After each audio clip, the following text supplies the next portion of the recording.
Et si tout ce qu'on pensait savoir sur l'amour était en fait faux? C'est une question un peu provocante, je sais, mais aujourd'hui, on va justement faire ça. On va déconstruire cette vision passionnelle, parfois même destructrice de l'amour, pour explorer, avec la sagesse du village des pruniers, une voie qui est, je crois, bien plus consciente et profonde. On commence fort avec cette citation, parce que c'est vrai, non? L'amour-passion, celui des grands romans, des films, on nous le vend comme l'idéal absolu. Le coup de foudre, les montagnes russes émotionnelles. Mais, et si cette image était en réalité une source de souffrance?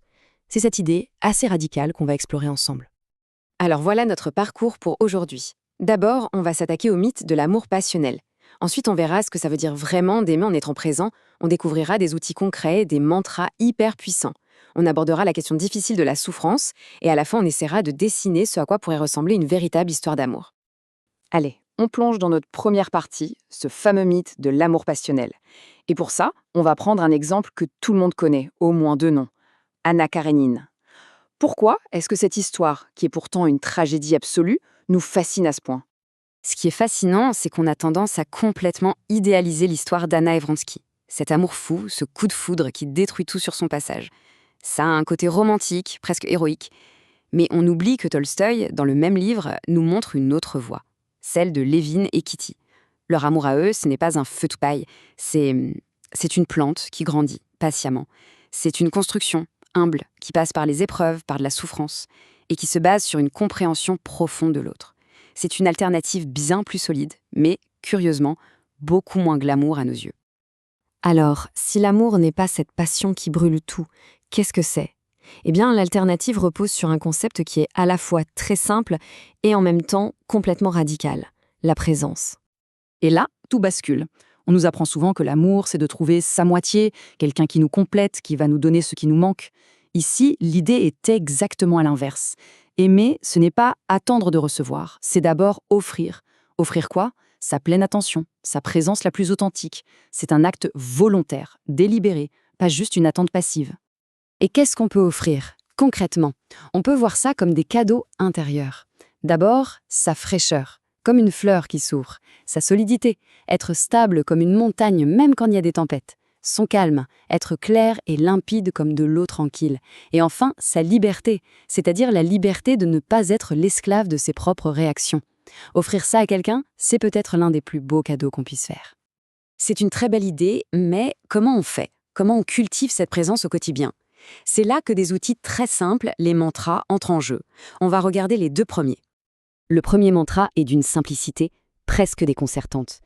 Chérie, je suis là pour toi. Ça a l'air de rien, mais pensez-y. Dans notre monde de distraction permanente, où notre esprit est toujours ailleurs, offrir sa présence totale, c'est un acte presque révolutionnaire. Ce n'est pas « je suis là » tout en regardant mon téléphone, non. C'est une promesse de disponibilité totale, corps et esprit. Le deuxième mantra, il complète parfaitement le premier. Chérie, je sais que tu es là et j'en suis très heureux ou heureuse. Là, on va un cran plus loin. Il ne s'agit pas juste de constater la présence physique de l'autre. Il s'agit de vraiment le voir. Pas l'image qu'on a de lui dans notre tête, pas ses habitudes, mais la personne, là, maintenant, qui change, qui évolue. Et ça pose une question essentielle. Cette question, elle nous invite à une vraie réflexion. Combien de fois est-ce qu'on fige nos proches dans une image? On croit les connaître par cœur et on ne leur laisse plus l'espace d'être autre chose. Alors que voir l'autre, vraiment, pour qui il est aujourd'hui, c'est la base de toute connexion authentique. Bon, aimer et être présent quand tout va bien, c'est une chose. Mais que faire quand la souffrance s'invite dans la relation? C'est souvent là, dans ces moments-là, que tout se brise. Voyons comment la présence peut, là aussi, tout changer. Celui-ci, il demande du courage. Parce que face à la douleur de l'autre, notre réflexe, c'est souvent la fuite. Ou alors on minimise, ou on veut tout de suite réparer, donner des solutions. Ce mantra propose l'exact inverse, s'approcher. Juste reconnaître la souffrance, sans jugement, et offrir sa présence comme un refuge. Pas de solution miracle, pas de conseils non sollicités. Juste, je suis là. Et ça nous amène à un choix fondamental dans n'importe quelle relation. Un choix qu'on rencontre dans chaque dispute, petite ou grande. Est-ce qu'on veut avoir raison ou est-ce qu'on veut être heureux ensemble? S'accrocher à sa fierté, à son ego, ça mène souvent à une victoire solitaire et amère. Lâcher prise sur son orgueil, ça ouvre la voie à la reconnexion. Et quand c'est nous qui souffrons, Le quatrième mantra, c'est un peu l'outil d'urgence, et c'est peut-être le plus difficile de tous. C'est un script en 3 temps pour désamorcer un conflit sans accuser l'autre. D'abord, exprimer sa propre douleur. Chérie, je souffre, sans reproche. Ensuite, montrer qu'on prend sa part. Je fais de mon mieux. Et enfin, l'étape la plus courageuse, s'il te plaît, aide-moi. Là, on n'est plus dans un combat, on est dans une demande de collaboration.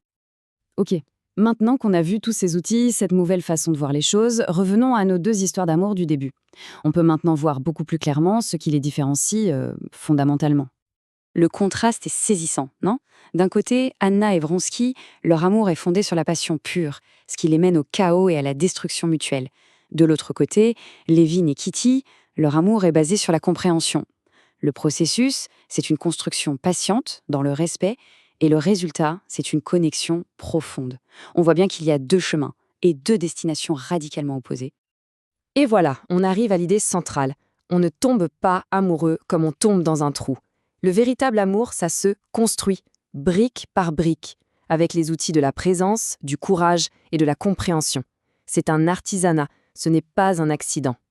On va terminer là-dessus avec cette question. Une question qui nous invite à regarder nos propres relations, passées ou présentes. Est-ce qu'on choisit la facilité de la passion idéalisée, avec tous les risques que ça comporte, ou est-ce qu'on a le courage de s'engager dans ce travail patient et magnifique de la construction d'un amour véritable? La réflexion nous appartient.